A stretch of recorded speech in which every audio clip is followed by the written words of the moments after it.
رہی تھی مہنگائی، بے روزگاری، بدامنی، بیڈ گورننس، کرپشن، ملک کے اندر ایک ایسا ظالمانہ نظام. لیکن جو ہی اہل فلسطین نے پکارا تو جناب سراج الحق صاحب نے فوری طور پہ پوری قوم کو فلسطین کی طرف متوجہ بھی کیا، اپنے فلسطینی بھائیوں کے لیے آواز بھی اٹھائی اور اپنے فلسطینی بھائیوں کے لیے پوری امت کو بھی پکارا اور اہل پاکستان کو بھی پکارا. میں آپ کے علم میں لانا چاہتا ہوں کہ سراج الحق صاحب ان کے تحرک نے، ان کی فعالیت نے، یعنی جب سندھ میں سیلاب آیا تو ایک موقع وہ تھا کہ سندھ ڈوب رہا تھا اور پاکستان کے حکمران تو کیا خود سندھ کے حکمران بھی اس سیلاب سے غافل تھے. انہیں کوئی خبر نہیں تھی، ان کا کوئی سروکار نہیں تھا. لیکن سراج الحق نے فوری طور پہ سندھ کا دورہ کیا.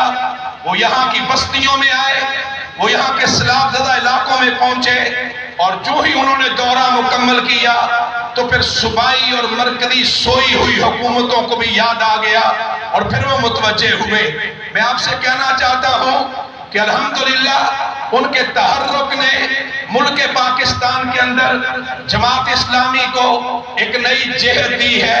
لیکن میرے بھائیوں، بس میں بات کو مکمل کرنا چاہتا ہوں کہ جہاں ایک طرف اہل فلسطین پکار رہے ہیں، وہاں دوسری طرف یہ بھی سوال اٹھایا جا رہا ہے کہ اہل فلسطین کے لیے کیا کیا جا سکتا ہے.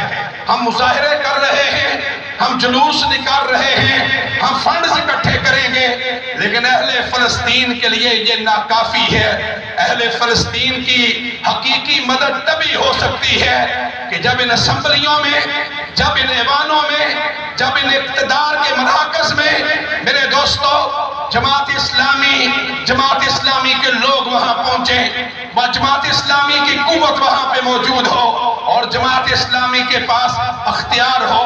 اگر آج پاکستان میں جماعت اسلامی کی حکومت ہوتی تو اہل فلسطین کو یوں نہتے نہ لڑنا پڑتا، انہیں یوں بے دردی کے ساتھ شہید نہ کیا جاتا، انہیں یوں بے بس پا کر کے پوری دنیا کی شیطانی قوتیں ان پہ نہ چڑھ دوڑتی. اس لیے میرے دوستو تہیہ کیجئے کہ فلسطینیوں کی مدد کرنے کا بھی راستہ یہی ہے کہ اپنے پولنگ اسٹیشن سے انشاءاللہ ترازو کو فتح یاب کرنا ہے، ترازو کو فتح یاب کرنا ہے. میرے دوستو بس میں آپ سے یہ کہہ رہا ہوں، سنیے، جہاد فی سبیل اللہ، امریکہ نے اس کو دہشت گردی کہا، اسرائیل نے دہشت گردی کہا، ہندوستان نے دہشت گردی کہا، اور پھر دیکھا دیکھی مسلمان حکمرانوں نے بھی جہاد کو دہشت گردی کہا. نتیجہ کیا نکلا؟ نتیجہ یہ نکلا کہ پوری دنیا کی شیطانی قوتیں ایکا کر کے آج امت پہ چڑھ دوڑی ہے. حل کیا ہے میرے عزیزو؟ حل یہی ہے کہ جہاد فی سبیل اللہ، یہی امت کے عروج کا راستہ، یہی غلبے کا راستہ، یہی بقا کا راستہ، یہی فلسطین کی آزادی کا راستہ اور یہی پاکستان کی سرزمین پہ میرے دوستو جہد مسلسل کے ساتھ، مضبوط نظریے کے ساتھ، مضبوط کریکٹر کے ساتھ پاکستان میں انشاءاللہ انقلاب کی صبح کو لانے کا راستہ.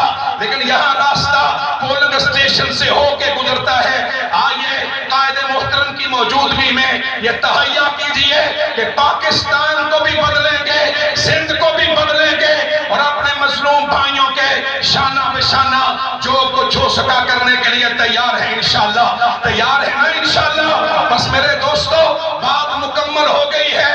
حق و باطل کا مارکا ہے، خیر و شر کی لڑائی ہے. حق و باطل کے مارکے میں باطل کا مٹنا یہ اللہ کا حکم ہے. زہق الباطل، حق کو غالب ہونا ہے. جال حق کو، اس لیے نعرہ لگائیے کہ جال حق کو وزہق الباطل، جال حق کو وزہق الباطل. بس آئیے قائد محترم کا خطاب سنیے، لیکن اس عزم کو لے کے جائیے کہ انشاءاللہ جہد مسلسل کے ساتھ آگے بڑھیں گے. فلسطینی شہادتوں کے انبار ہیں، زخمیوں کی قطاریں ہیں، معصوم بچے ہیں، حاملہ خواتین ہیں. امریکہ وہاں موجود، دنیا کی شیطانی قوتیں وہاں موجود، لیکن ایک چیز جس کو دیکھ کر کے میں بھی حیران ہوں، اتنی شہادتوں کے باوجود کسی ایک فلسطینی کی آواز نہیں اٹھی، کسی ایک فلسطینی نے بھی غم کا، پریشانی کا اظہار نہیں کیا۔ وہ کہہ رہے ہیں اللہ اللہ ہم تیری خاطر نکلے ہیں، تیری مدد کے سہارے نکلے ہیں، اور آج وہ میدانوں میں ہیں، آج وہ ڈٹے ہوئے ہیں۔ اگر وہ ڈٹے ہوئے ہیں تو ہمیں بھی ان کے ساتھ کھڑے ہونا ہے۔ وعدہ کرتے ہیں نا ان کے ساتھ کھڑے ہوں گے انشاءاللہ۔ بہت شکریہ۔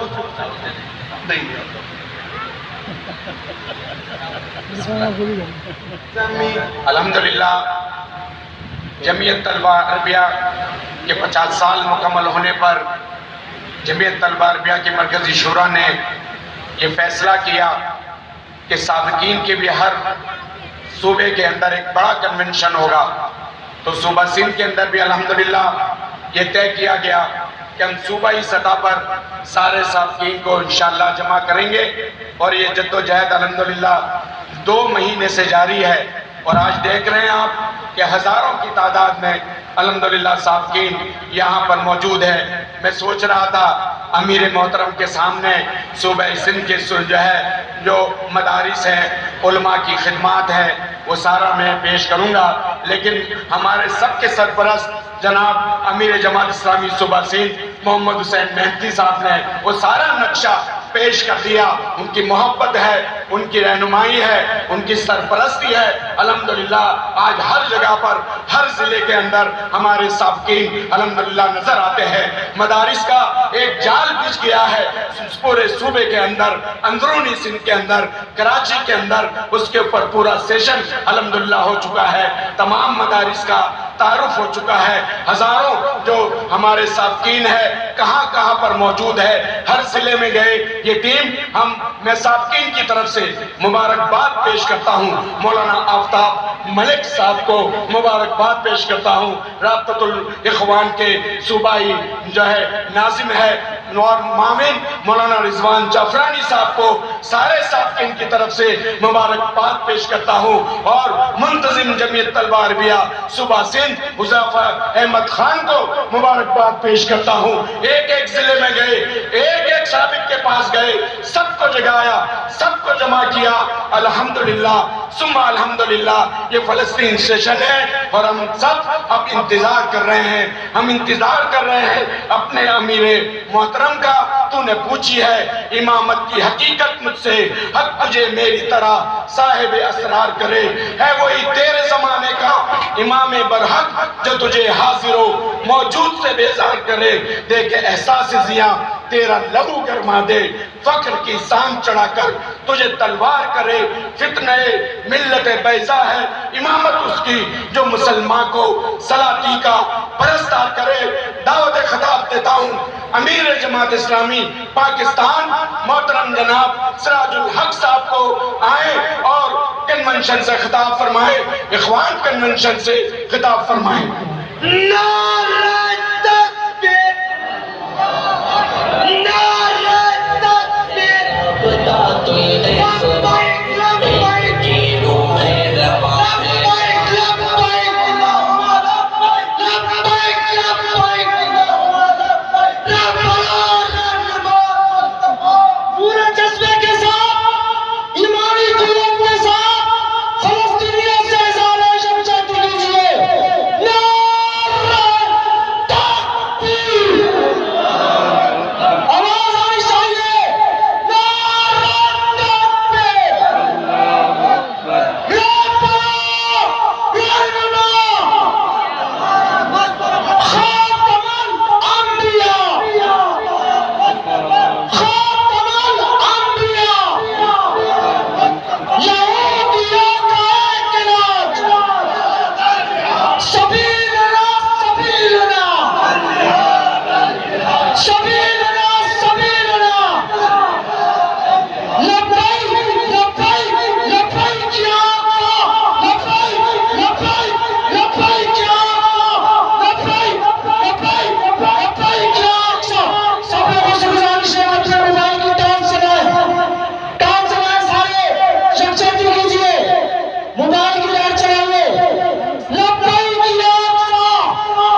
Action!